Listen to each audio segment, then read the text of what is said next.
Berjumpa lagi di pembelajaran Bahasa Indonesia bersama Bu Vero. Hari ini kita akan mempelajari materi baru, yaitu tentang surat. Nah, sebelumnya, pernahkah kalian melihat surat?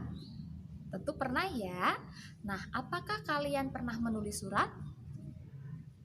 Atau pernahkah kalian menerima surat? Tentu juga pernah ya, entah kalian membuat surat izin atau surat kerinduan kepada teman. Nah, tentu kalian pernah membuat surat atau menerima surat.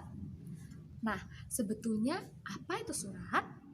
Surat menurut Kamus Besar Bahasa Indonesia atau KBBI adalah secari kertas yang digunakan sebagai mestinya yang berhubungan dengan pemberian keterangan atau tulis menulis. Nah, surat sendiri terbagi menjadi dua, yaitu surat pribadi dan surat dinas. Apa perbedaan kedua surat itu? Mari kita pelajari bersama.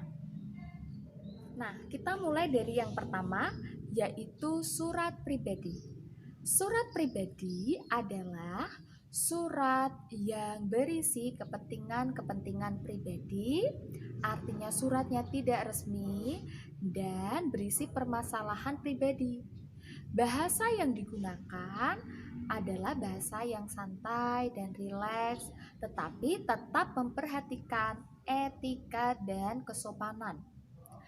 Surat pribadi ini bisa ditulis perseorangan kepada perseorangan ataupun perseorangan kepada instansi.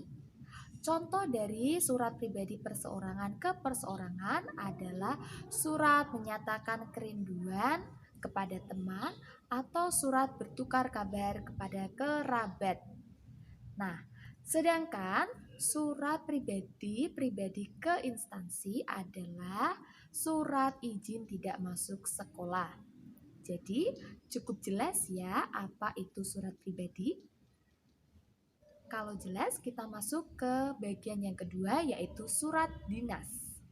Surat dinas adalah surat yang ditulis dari pribadi kepada instansi atau instansi ke instansi lain yang bersifat kedinasan atau formal.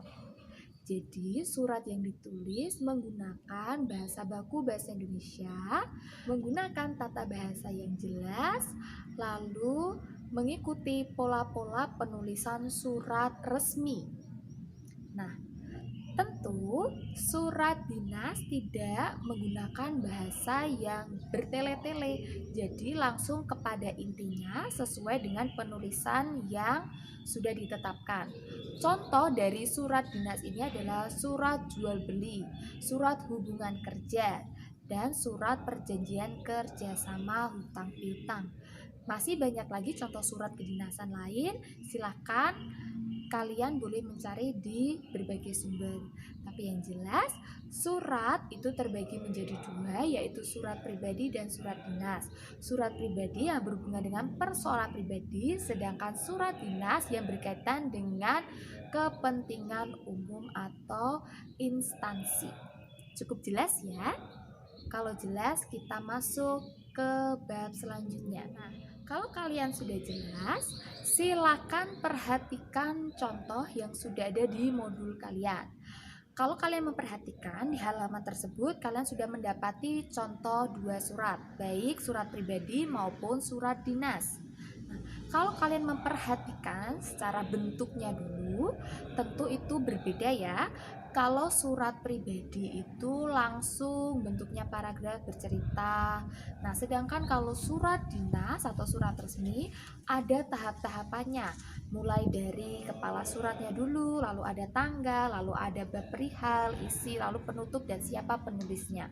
Nah, sedangkan kalau surat pribadi itu lebih singkat atau bentuknya itu lebih ringkas.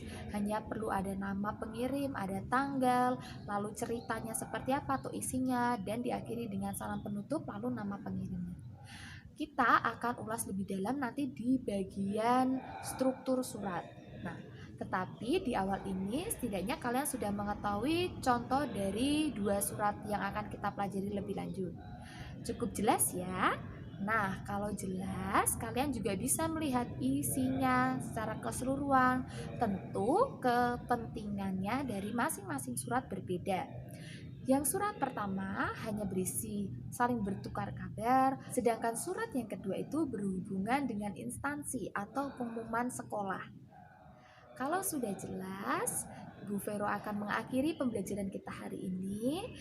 Selamat pagi, Tuhan memberkati. Ingat, patuhi, dan jadikan kebiasaan.